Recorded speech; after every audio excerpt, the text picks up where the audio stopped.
Alright guys, Tactical Rabbit here, and today I want to talk about the G2 roster. I did have something else planned, but this was announced last night, and it's definitely a contending team, at least for Pro League. They should get in the Pro League, especially off the back of the pro points they have from this season, so definitely a squad we have to talk about, and I actually think they have a fair bit of underdog potential here. There's a couple of dark horses going into Black Ops 4, and out of the other kind of teams of leftovers that I've had a chat about over the last couple of weeks, I think these guys could potentially be the best. So, like if you enjoy, subscribe if you're new, and let's hop into it. So, G2 announced their squad. Really cool announcement, actually. And first of all, I guess we have to talk about the organisation itself, because G2 is a big name. Like, it's a big organisation in a load of different esports. These are all the esports they operate in. So Call of Duty, which is, I love that Call of Duty is pretty high on the alphabetical list because it always tends to come at the top. Call of Duty, League of Legends, Counter-Strike, okay, well, this clearly isn't in alphabetical order, but Hearthstone, they have Fortnite players, they have a Rainbow Six team, Rocket League, you know, a lot of different esports these guys are involved with, and if you follow any other esport, you'll have probably heard of G2, at least at some point. They've been a big name for quite a while now. They have been in Call of Duty before, which is something that maybe some of you guys will remember back in Infinite Warfare. At this point, I didn't follow CSGO, so I didn't have too much involvement with G2 Esports and knowing about the branding, really. And if you weren't aware of G2 Esports as a brand, you probably wouldn't be that aware of this team, because these guys had a tragic set of results. Spacely, Chino, Accuracy, and Legal.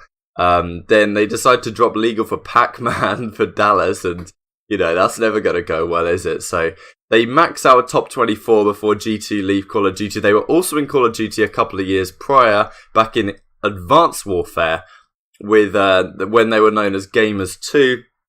They had a Spanish team that did not too bad at the CoD champs, and they had some pretty decent domestic results as well, with some big name Spanish players, you know, Toho, Legend, Methods. You guys will have heard of them if you follow Spanish Call of Duty to any extent.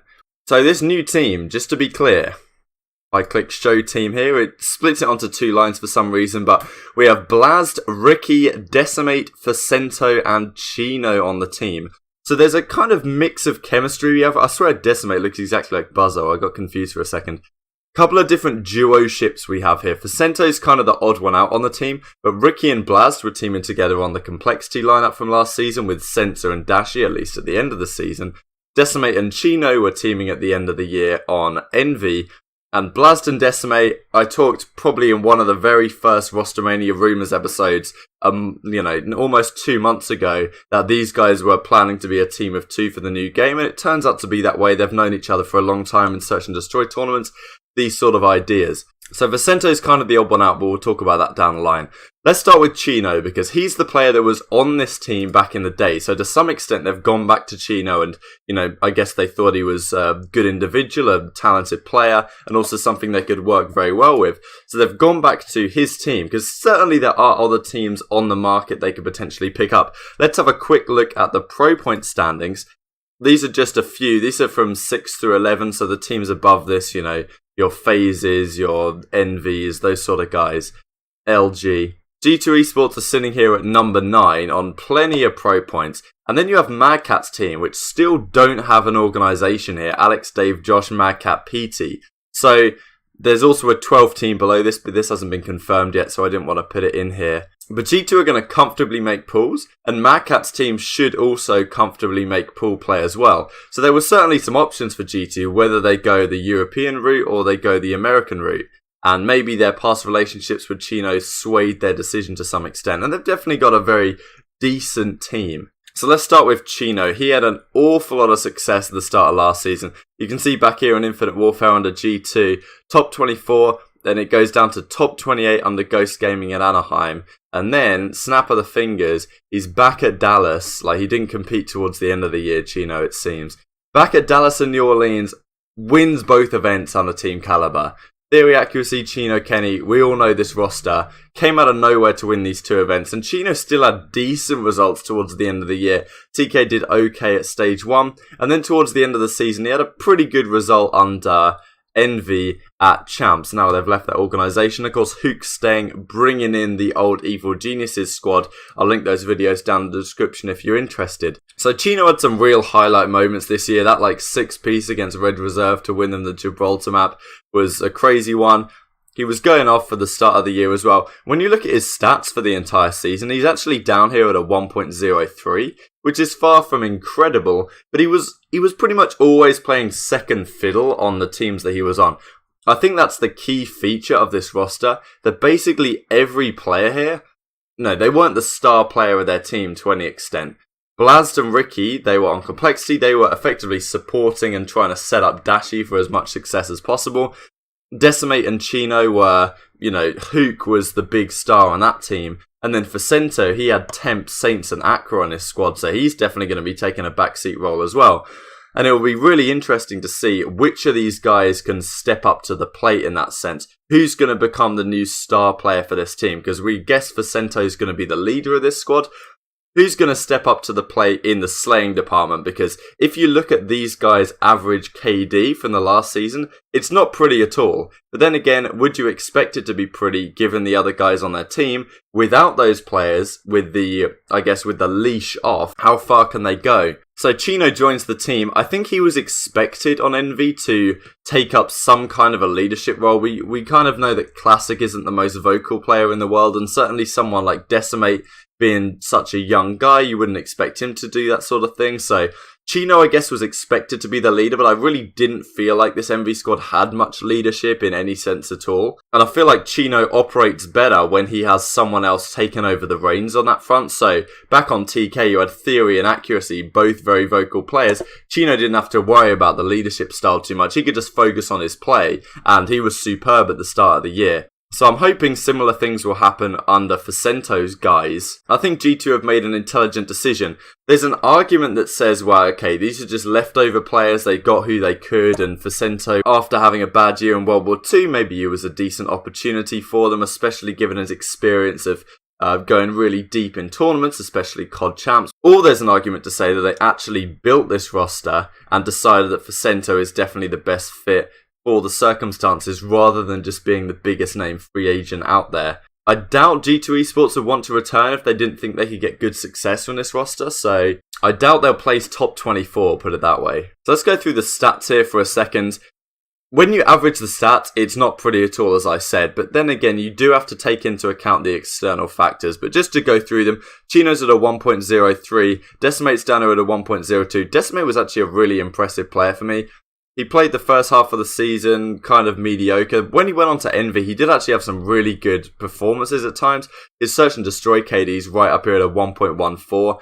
And Blazt as well, known for being an S&D player, at a 1.04. And, he had Dashi on his team as well. So, this is an even more impressive stat line from Blazt. So Decimate and Blazt superb in Search and Destroy, and the Search and Destroy prowess of this team should be really strong. It's the respawn where people are expecting them to struggle. See, Chino also has a 1.03 in Search. Faccento's been known as a pretty smart S&D player, and then you've got Ricky, of course, who's an absolute veteran of the game. Yes, he has a 0.97, but he's known to be one of the smarter players. And back in the past, he's known as like a CTF god. He always used to turn up on CTF maps. He did it this year to some extent. Definitely did it back in Black Ops 3. But of course, we don't have CTF this year, so maybe that'll detract to some extent from his gameplay. Or will Treyarch actually add CTF a little bit down the line, considering the rule set isn't yet announced. So looking further down the respawn KD situation, you get to Ricky at a 0.98 right here, and then you have to go a fair bit down to find Faccento and Blazt at like a 0.93, 0.92. As I said, it doesn't matter too much, but definitely when you compare this to other teams and the kind of numbers that they were putting up, the slaying power on this squad is definitely lacking to some extent. And, imagine CWL went crazy and decided, okay, this year it's just going to be S&D only. Like, these guys would be rejoicing as far as I can tell. So I think this team has a nice mix of young blood and veteran talent, because Ricky, Chino and Faccento have been around forever. These guys aren't going to be particularly inconsistent players. They're going to put up decent numbers. Chino will probably do very nicely with the assault rifle. I expect Ricky to kind of get back to a little bit more form. I was quite impressed with him this year, even considering his kind of lackluster stats. Faccento as well. I don't think he needs to do much on this team. If he can put up a .93 again like he did last season, they're probably on for a good situation here with Blazt and Decimate on the squad.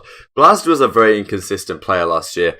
Really good in Search and Destroy. Occasionally he would completely take over a map, but sometimes he was very lackluster, didn't do much at all, and he costed harder than Censor. Decimate's the real talent for me. I know that Formula's talked about how much he likes Decimate, and at one point I even thought Decimate might end up on LG or something crazy. And maybe some people have a little bit of a sour taste in their mouth about this guy due to his Champs performance, which really wasn't that good. But overall I was very impressed with him, consistently doing very well in Search and Destroy.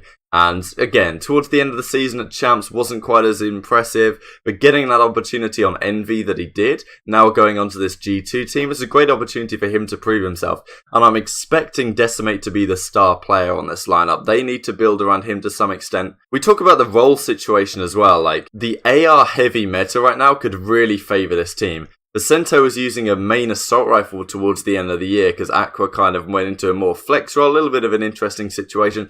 Chino, of course, is typically an assault rifle, did use an SMG a little bit this year, but definitely better with the AR. Ricky's for sure an assault rifle player over the last few years. Blazt, I'm guessing, is going to be an SMG. He also does have some sniper capabilities he can pull out onto this squad, which is pretty handy.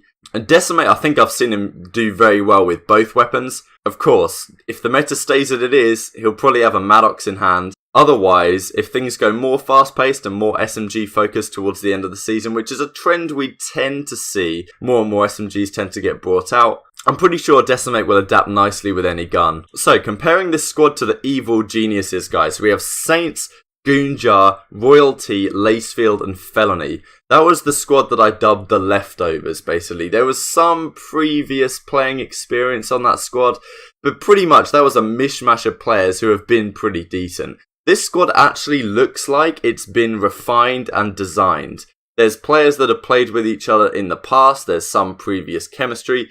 Faccento makes sense as long as Decimate can be a star player that we need him to be. I guess Chino in that supporting role, and hopefully Blazt can step up to the plate a little bit more. Obviously the slaying power isn't fantastic, but definitely Search and Destroy should be a strength of this team, but then again, that kind of relies on S&D actually playing tactically to some extent, and it's not so clear that's the case this year so far. So I think G2 have done a decent job. I think this team's better than the Evil Geniuses squad. At least they're guaranteed a pool play spot, fair amount of pro points from last year, largely off the back of Chino winning those two events. And it's probably better than the alternatives they could have picked up. I guess Mad Cat's team would be a contender to be similar in stature to these guys. But I think G2 have done a good job, and I do hope they do well, for the fact that I want G2 to stay in Call of Duty. The more bigger orgs we have, the better.